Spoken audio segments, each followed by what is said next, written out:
their green card. Okay, what they mean by that is maybe the programs with the state. Well, this is also funded by the state, but these programs are for refugees, so this does not affect them. It's This not. is refugee assistance, so this is not, it's not gonna affect. What they probably mean, that could affect them would be maybe the food stamps, Okay. Medicaid and TANF through HHS, through the state. But this program does not. This is specifically to help the refugees and, Okay. Thank you so much. parolees. No problem. No. So let me see. Lady programme ça, peut-être food stamp, Medicaid, l'autre programme yo ka affecté. Mais programme ça, son programme yo mette même pour réfugiés, pour moun qui fait venir dans pays. Tant que moun qui vini sous Biden yo, parce que programme là c'est pour haïtiens avec cubains seulement lui. Vous comprenez? So, le programme n'a pas empêché personne en résidence.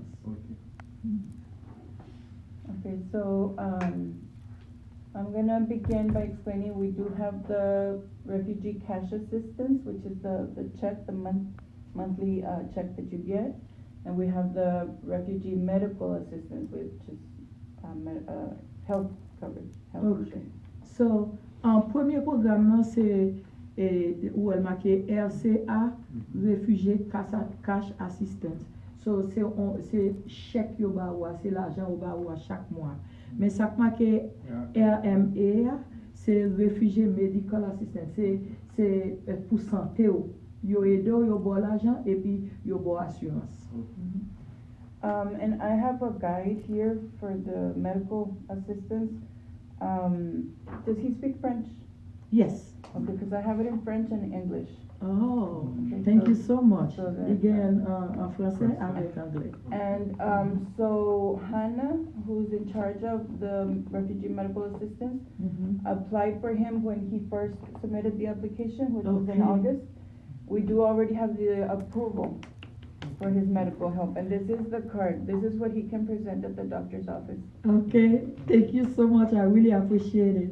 L'autre est venu 18 août là, dame qui te prend non, li te get appliqué pour gagner assurance là. So yo get un bon assurance là. Mais tout ça au bas ou c'est pour un an. Okay. Après un an, y a coupé. Okay. I tell him everything they give you, it's gonna be for a year. After a year, they will cut it. So yeah, li te get appliqué pour, so we get again. I'm just gonna need him to sign right here. Li besoin pour signer là pour lui. Signer non et puis mettre date je veux dire. So Hannah is not here today. She is, but she's busy with Another some person. other, Tell her I said thank you so much. You're welcome.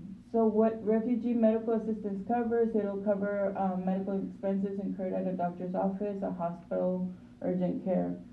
So he can use that card anywhere. Ou ka utiliser carte ça pour aller dans emergency, pour aller dans docteur visite. So carte ça couvre tout. Okay, so, the company that provides the insurance is Point Comfort Underwriters, this one. Hannah can help you select a primary care doctor if he doesn't already have one, Okay. or if the doctor's not within the network. Li di côté qui offre assurance ça le Point Comfort Underwriters. So Anna ka essayer aider pour joindre un docteur pour aller sous pas bien ta gagnant. Okay. Okay, and she suggests that you keep the card with you at all times in case of an emergency. RMA, medical assistance, also covers transportation to doctor's offices or wherever, so long as it's for medical care. Soit le docteur pas là, compagnie qui bo assurance là, la couvrir monde qui pour venir prendre machine qui pour venir prendre pour aller dans docteur et puis la couvrir transportation and Interpretation. OK et puis la couvrir un monde tout qui pour interpréter pour tout. Yeah.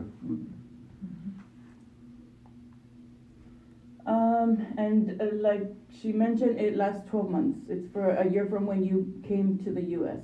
OK. Li commencé même jour t'es venu et US parce que passeport là li gon date là-dedans, li gon saut là-dedans. Il dit mais qui joue entrer, mais qui joue pour aller. So yo commencé dans jour t'es entré, mais la prêté pour 1 an.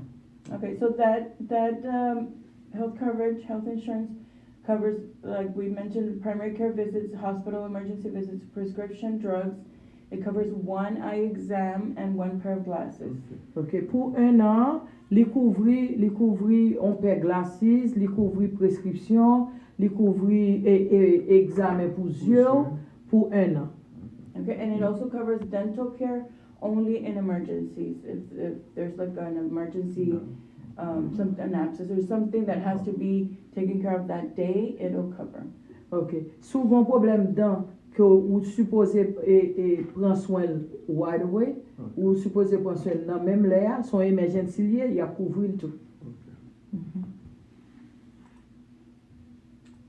And that's the card that we just got.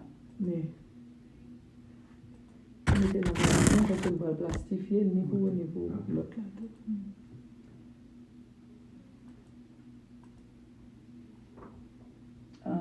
There's also refugee clinics in the area, and the information will be in this folder that I'm going to give you at the end, with resources and refugee clinics in case you need vaccines or something. They're free of charge with the refugee clinic. Ok. Li gen clinique qui pour réfugiés, capacité avec n'importe quoi gen, classe la bonne dans fin programme n'a fait là, classe a gen tout bail ça ou là dans la contre toute clinique ko ka aller ko pa gen pour payer $1.